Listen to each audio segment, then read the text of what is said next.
Okay, ituturo ko sa inyo ang paggamit ng mini rice mill machine namin na vertical type. Ito yung combined do-it-all machine. Kaya namin tinawag na do-it-all ito ay marami itong nagagawa. Marami kang pwedeng gawin dito. Unang-una, syempre mainly sa palay, no? Gagawing bigas. So, napakasimple gamitin ito at economical din dahil makakatipid ka dito sa kuryente dahil um, yung yung design nito ay makakagawa ng dalawang task in one time, no? Andyan kasi yung grinder sa ilalim, andito yung rice miller sa ibabaw, no? So, sabayan, papaanda rin ng motor, sabay sila magtatrabaho, ibig sabihin yan, no? Unlike yung ibang machine na walang grinder dito.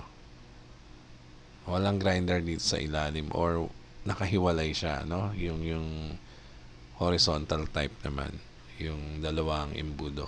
So dito tayo mag-concentrate sa single funnel namin na napakabili, no, sa market. Napakalakas nito dahil nagustuhan nito ng mga customer namin. So napaka simple lang ng operation, no. Unang-una mong gagawin, make sure nakasarado muna itong opener ng imbudo. Ayan yung plate. Hihilahin yan para mag-open and then ibabalik para mag-close, no?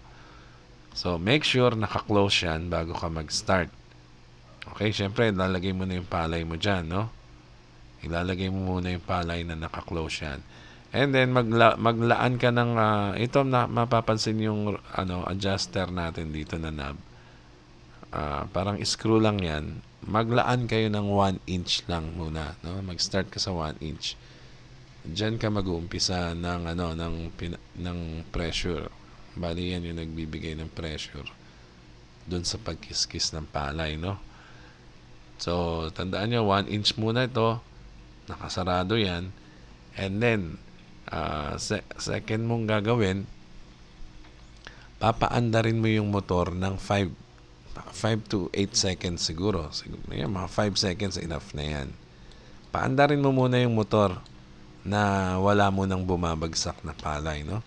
Bilang ka 1, 2, 3, 4, 5. Umiikot na yan, no? Nag-iikutan na yan pero wala pang lalabas, syempre. Pag nabilang mo na ng 5 seconds, tsaka mo unti-unting hugutin yung itong plate na to pa labas, no? Huwag mo ibibiglain, ha. Unti-unti lang. So unti-unti bumubuhos yung palay, lalabas dito as bigas na. So mapapansin mo sa una, lalo na yung mga first time na gumamit, no? First time gamitin na machine. Meron yang normal na sasama na palay sa bigas, no? Hanggang sa makuha niya na yung eksaktong pressure. So, dito kayo ngayon mag-a-adjust. Makikita nyo, pag maputing-maputi na yung lumalabas, ibig sabihin madiin ang kiskis, madudurog. No? So, mag-a-adjust ka uli dito. Luluwagan mo ng kaunti yung kiskis. So, pag nakita mo puro buo na yung bigas, no? Maganda na yung lumalabas, kakaunti na lang yung durog. Tsaka mo i-lock. Meron yung lock dito sa screw na yan. Tsaka mo i-lock at steady na yan doon, no? Importante naka-lock para hindi nababago yung setting mo. So, pagka may sumamang palay, wala namang problema, ibuhos nyo lang uli dito kasama yung bigas, no? Ulit-ulitin nyo hanggang sa makuha nyo yung eksaktong pressure. So, and then, aandar ka na. Siyempre, tuloy-tuloy na buhos niyan. Pagka umaandar na, buhos, makaisang sakong bigas ka. Pag nakaisang sakong bigas ka, i-check mo rin yung importante rin chine-check natin yung temperature ng ating motor. Kasama na rin natin dito yung pag-maintain at pag-troubleshoot, ha? Okay. So, para magamit nyo na maayos yung machine. So, makaisa o dalawang sakong bigas. Palagay mo na, dalawang sakong bigas na napupuno mo. O i-check mo yung temperature kung okay naman, hindi naman mainit, tuloy-tuloy mo lang. And then tansyahin mo pagka let's say 3 sako na yung nagawa mo at napansin mo, uy, medyo nahihirapan na yung motor, mainit na. Wala kang ibang gagawin kundi ipahinga mo lang. Ipahinga mo lang ng 2 to 3 minutes. Yan. Pag tapos mo ipahinga, nakita mo, medyo okay na naman yung motor. Wala ka nang gagawin kundi ituloy yung paggiling, no? Tuloy-tuloy lang ang paggiling. Ngayon, ang kagandahan nitong machine na to, napansin nyo, itong ang aming grinder na nasa ilalim, no? Diretso dyan, syempre yung ipa lalabas dito, ibubuga niya yung ipa, no? Humihigop yan ng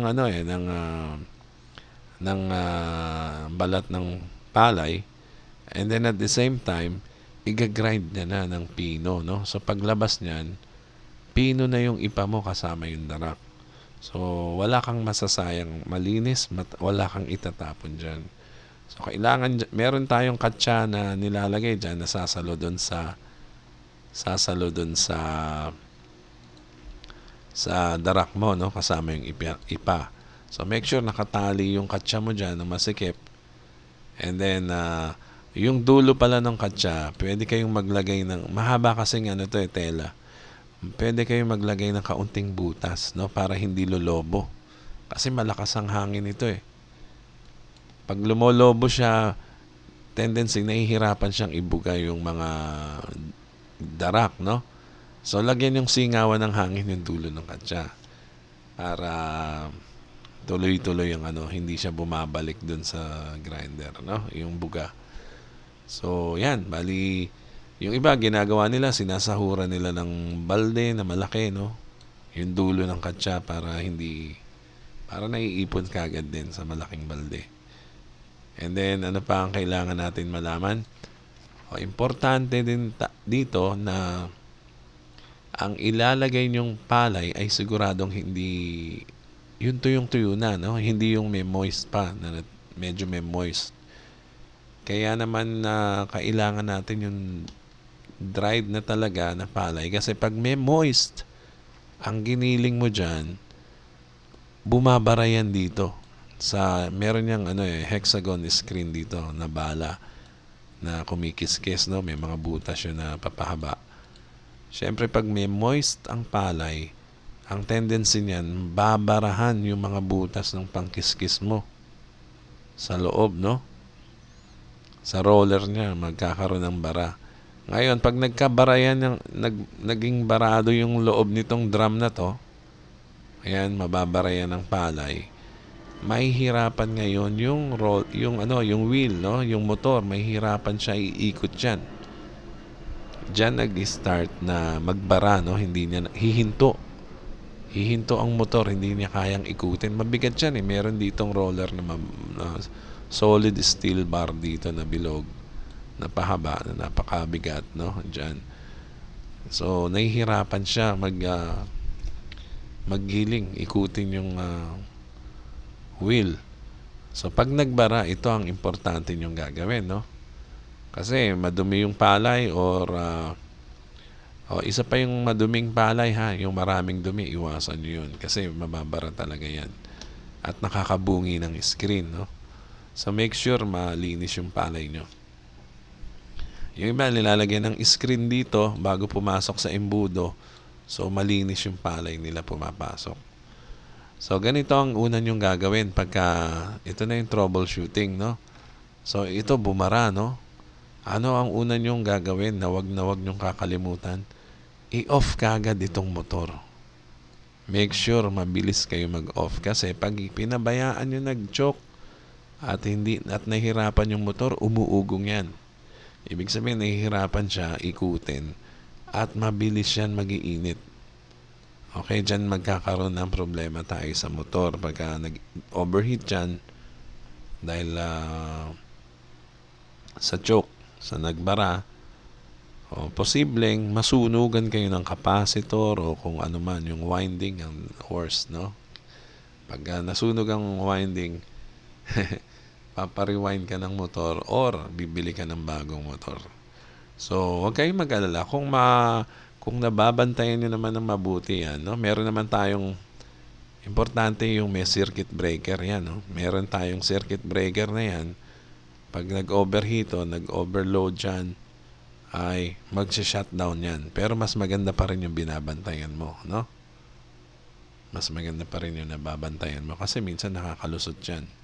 At hindi magtatagal, masusunog. Gumagapang yung init eh. Parang hanggang dun sa wire na yung sasaksakan, talagang nahihirapan yung motor. Parang yung mga electric fan natin, ganun din ang nangyayari dyan na nagiinit. Di ba po?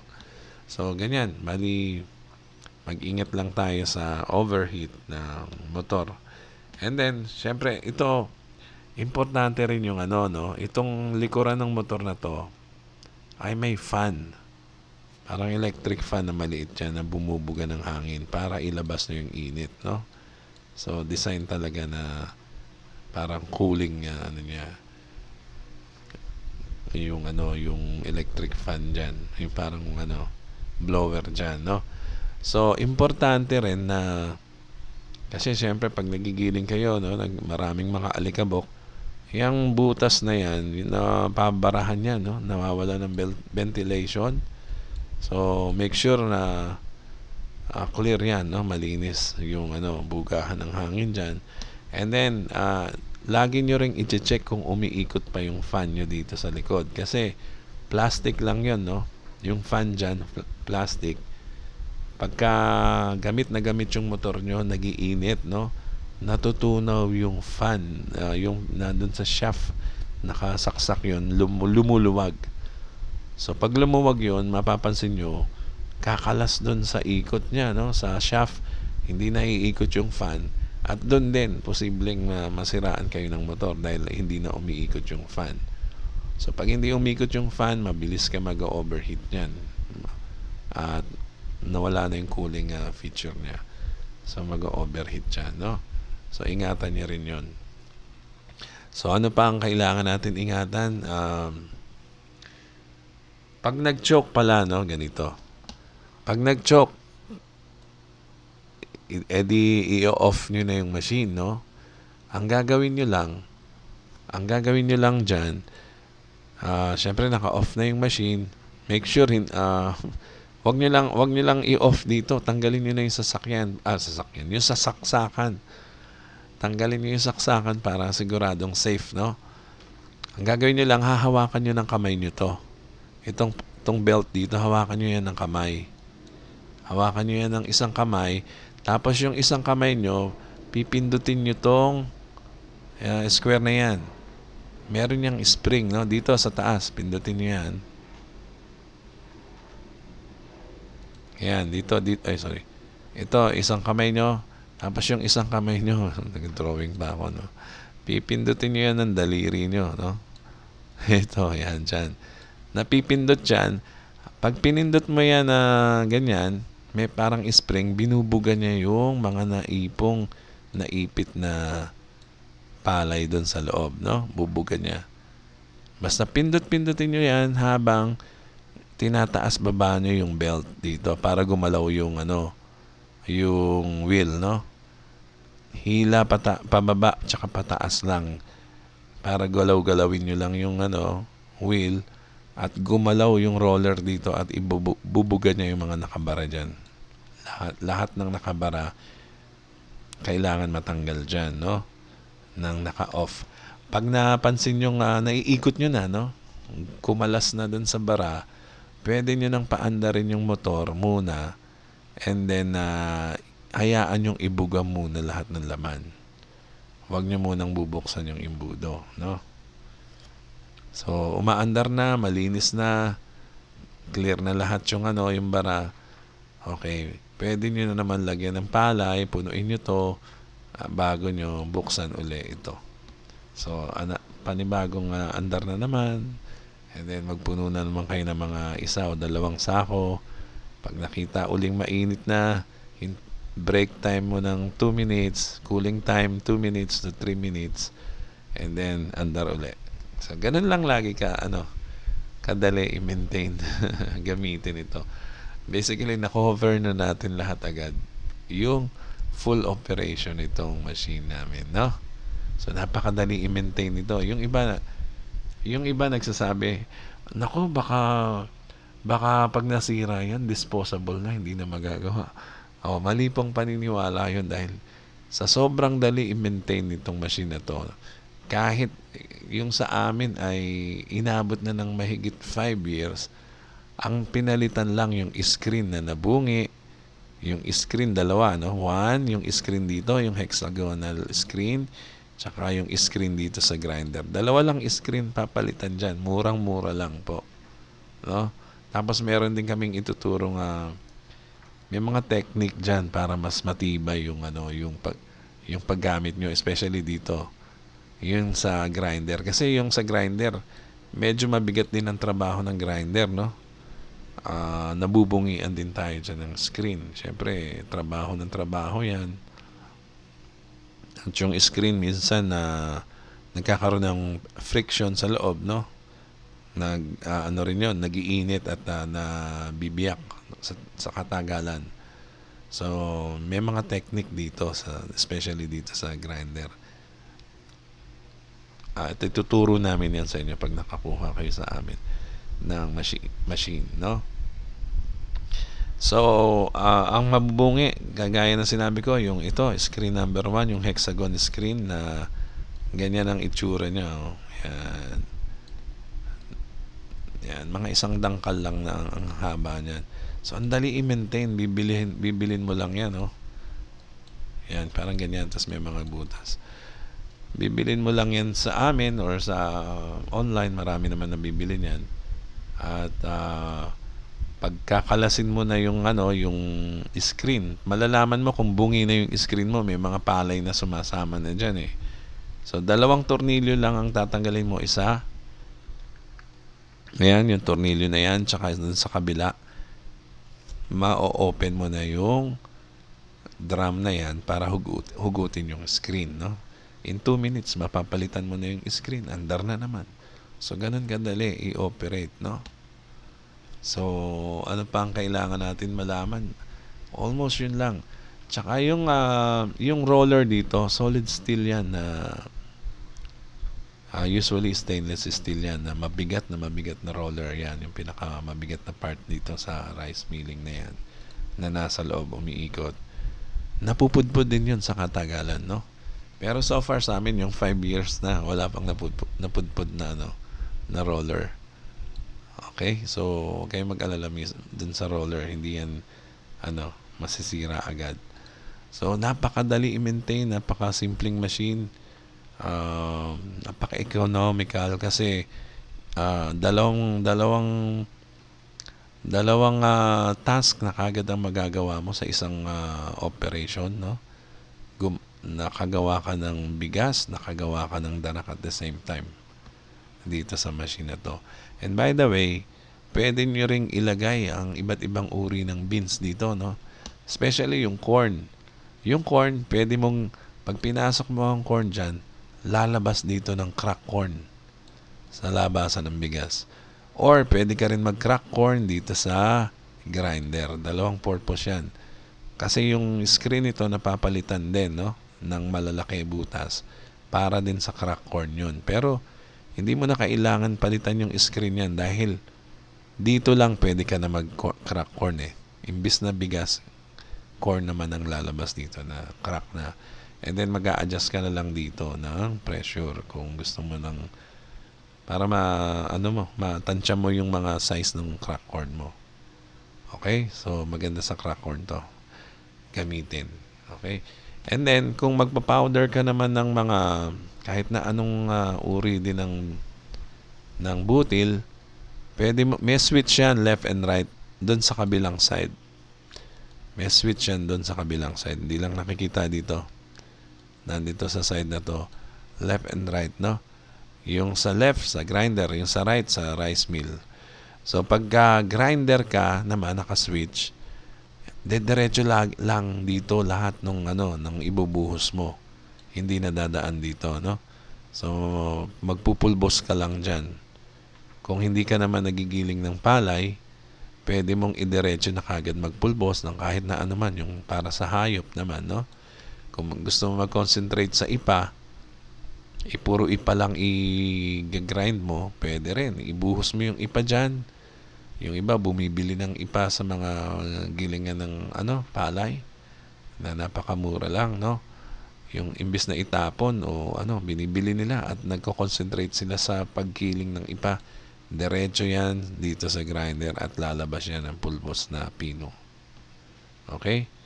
So, dalawang machines yan in one. Huwag kayong magkakamali dahil may mga kaparehong machine na mas mura. Pero ibang structure nun at wala silang ganitong grinder, no? Walang kasamang grinder kundi blower ang nakalagay. Yung sa amin grinding machine mismo yan ang nakalagay dyan. So kaya mura yun dahil blower. Ang blower ay bumubuga lang ng ipa yun pero magaspang. Okay, magaspang pa. So kailangan mo talaga idaan sa grinder. Which is itong sa amin, diretso na ginagrind. Okay? So yan po ang aming all-in-one machine. Do it all machine na ino-offer namin sa inyo. Kung gusto nyong bumili, i-search lang sa Facebook ang Simple Machines PH. And then i-assist namin kayo doon. Okay? Maraming salamat po.